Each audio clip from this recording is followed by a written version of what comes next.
Have you ever thought about learning English as like this big adventure? Like we're not just, memorizing grammar rules. Yeah, We're actually like explorers uncovering how people really connect, absolutely. finding these little linguistic treasures that just hold so much meaning. Yeah. And that's exactly what we're doing today, It's a right? longer Like flight. we're going on a deep dive into some seriously interesting English expressions. Love it. It's like getting, a backstage pass Right. to understanding not just the language, but like the whole culture behind it. I like that, a backstage pass, yeah.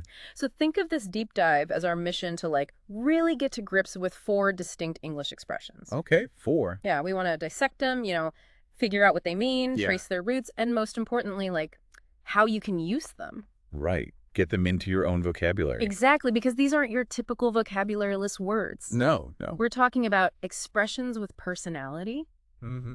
Each one is like a little window into a different part of the language. Yeah, a little peek behind the curtain. Yeah, from slang, the informal stuff, to Wow. everyday phrases that you'll hear all the time. The kind of stuff that trips people up sometimes. Okay, so are you ready to pull back the curtain on these linguistic gems? Let's do it. All right, today we're diving into sus, Okay. gumption, mind the gap, Ooh, that's a good one. and put up with. Nice. And you'll notice we've got a bit of British flavor in there. A bit of UK slang in the mix. Yeah, alongside a really handy phrasal verb. Very practical. It's a diverse mix, Yeah, it is. It shows just how much the English language can really Bend and twist. bend and twist. That's amazing. Adapt. Adapt, yeah. So let's kick things off with sus. All right, sus. Now, this is a word you might hear if you're hanging out with our friends across the pond. Definitely a British English staple. Yeah. And it's a perfect example of how, like, a tiny bit of slang can pack a real punch, meaning-wise. Yeah. So in British English, sus basically means to figure something out. Yeah. Or, like, to get to the bottom of something. It's that aha moment. Exactly that moment when the fog clears and you're like, oh, I get it now. Yeah. It's totally got that casual vibe. Oh, yeah. Very informal. You wouldn't use it in like a super serious setting. Probably not in a business meeting. Right, but in everyday conversations. Perfect. It's gold. Yeah, it is. Like imagine you're watching someone try to solve a puzzle yeah. and they're like totally stumped and then suddenly, Light bulb moment. boom, they've got it. What? He'll be like, I've sussed it. Classic. Like they've cracked the code. Yeah, exactly. And we've even got a great example here. Oh, yeah. Let's hear it. After observing her for a while, I finally sussed out her true intentions. Ooh, that's good. It's like you can picture someone piecing together all the clues. Like a detective. Yeah. But what makes this word sus so interesting isn't just its meaning. No, there's more to it. There's like this hidden depth to it. Yeah. What do you think makes it so intriguing? Well, I think the connection to the word suspect is really fascinating. Oh, yeah. Think about it. When you suspect something, you're kind of already in that process of trying to figure out. Like you've got a hunch, but you're not totally sure. Yeah, and you're looking for proof. Yeah, you're paying attention to every detail. Mm-hmm. And sussing something out, it has that same core idea. Like careful observation leading to understanding. Exactly. It's like a more active, more down-to-earth version of suspecting something. So it's like you're going through that initial feeling of suspicion. Yeah, that inkling that something's not quite right. And then you're actively working to figure it out. You're on the case. Yeah. You're sussing it out. So to help our listeners remember this one, Okay. how about this picture? A detective, the classic British kind. With the pipe and the magnifying glass? Yeah, Sherlock Holmes style. Perfect. Carefully examining clues at a crime scene. Right. They're totally sussing out who the culprit is. They're on the trail. Yeah. Following those breadcrumbs. And if you want some more formal alternatives, you could use figure out, Yeah. comprehend, or just understand. But sus just has that extra oomph. that certain je ne sais quoi, Yeah. that Britishness to it. All right, moving on from figuring things out. Okay. Let's talk about a word that just sounds powerful. Lay it on me. Gumption. Gumption, yes. This one isn't specifically British. No, it's more universal. Yeah, it's like a globally admired quality. It really is. But it really embodies a strong set of characteristics. Absolutely. Gumption is all about courage, Yeah. resourcefulness, that initiative. It's that inner drive to make things happen. Yeah, that get up and go attitude. Especially when things get tough. When the going gets tough, the gumption gets going. Right? It's being proactive and determined. Not just sitting around waiting for things to happen. And our example sentence really captures that. Let's hear it. It took a lot of gumption to start her own company from scratch. Wow, that really paints a picture. You can practically feel the effort and the bravery. The sheer will to succeed. Yeah, it's not enough to just have a great idea. No, you got to have the gumption to make it real. To take action and bring it to life. To make it happen.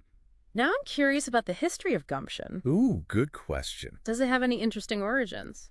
It does. Actually, it goes all the way back to 18th century Scotland. Oh. Initially, it meant something closer to common sense. Okay. And shrewdness, like practical intelligence. So smart thinking. Yeah, being savvy. But then it evolved over time. It gained some muscle. It's like it leveled up. It did. It added this layer of inner strength. And that proactive energy. The kind of energy that makes things happen. So it's like smart thinking got a boost of courage. And determination. It's so cool how language can evolve like that. Isn't it fascinating? Yeah, so to remember gumption, All right. picture someone who's super self-driven. Okay. Like they have this internal engine pushing them forward. Yeah. And they're not just blindly charging ahead. No, they're using their smarts. They're using that good judgment. That initial shrewdness. Yeah, to steer themselves towards their goals. Strategically. But with real courage. That's gumption in a nutshell. And if you're looking for similar words, you could use courage. Hmm.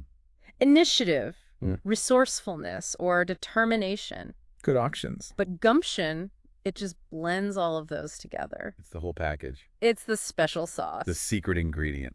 Okay, so we've tackled understanding and that inner drive. What's next? Now let's hop back across the pond for another dose of British English. All right, let's go. This one's a classic.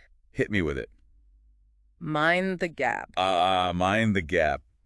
Such a British icon. Even if you've never been to the UK, Yeah. you've probably heard this phrase. It's practically the London souvenir. Literally, mind the gap. It's a warning. Yeah, it's for passengers on the London Underground. Right. You hear it all the time in the tube stations. To be careful of the space between the train and the platform. Yeah. It's a safety thing. It's practical. Very practical. But what's really fascinating is how this very specific warning has become so much more. It's taken on a life of its own. It's like it's escaped the underground. Exactly. And taken on this metaphorical meaning. It's gone mainstream. Yeah, it's now used to advise caution in all sorts of situations. It's about being aware of potential pitfalls. And our example sentence really showcases that. Let's hear it. When transitioning to a new job, be sure to mind the gap and learn the company's culture. Ooh, that's a good application. So here, the gap isn't a physical space. No, it's more abstract. Yeah, it's the potential differences between your old job and the new one, The unspoken rules, the expectations. the way things are done, Minding the gap in this context means being observant, paying attention, taking the time to learn the ropes. avoiding those potential missteps, It's about being proactive and avoiding problems. smooth sailing.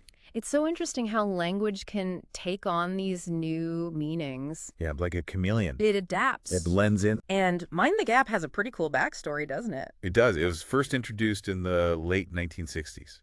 Wow. So it's been around for a while. Yeah, as part of the automated announcements on the London Underground. I can just imagine those announcements Behind the gap. echoing through the stations. Yeah, and it was so clear and concise. And memorable. It just stuck with people. That's why it's become so iconic. Yeah, it's a part of British culture now.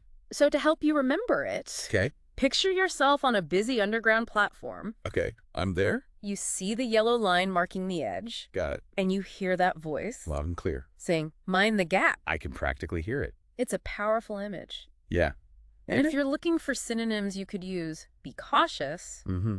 watch out, or pay attention. Good alternatives. But mind the gap. It just has that extra something, That British charm. that specific cultural context. Exactly. All right, we've navigated the underground. We have. We've successfully transitioned to new jobs. Now for our final expression. Bring it on. It's a phrasal verb, put up with. Ah, put up with. A classic. This one's not slang. No, it's pretty standard. Yeah, but it's something you'll hear all the time. Oh, yeah. It's super common. And it's incredibly useful. Very versatile. So put up with basically means to tolerate. Yeah, to endure something or someone unpleasant. It's about accepting those annoyances without making a fuss. Grin and bear it. Right. And our example sentence really nails it. Let's hear it. I can't believe you put up with his bad behavior for so long. You can practically hear the disbelief. Yeah, it's like, how could you stand that? And for so long. But sometimes you just have to put up with things. Yeah, life's not always a picnic. Now let's break down put up with. Okay. Where does this phrase come from? Well, put, in this context, means to allow or to place. Okay. And up with suggests acceptance.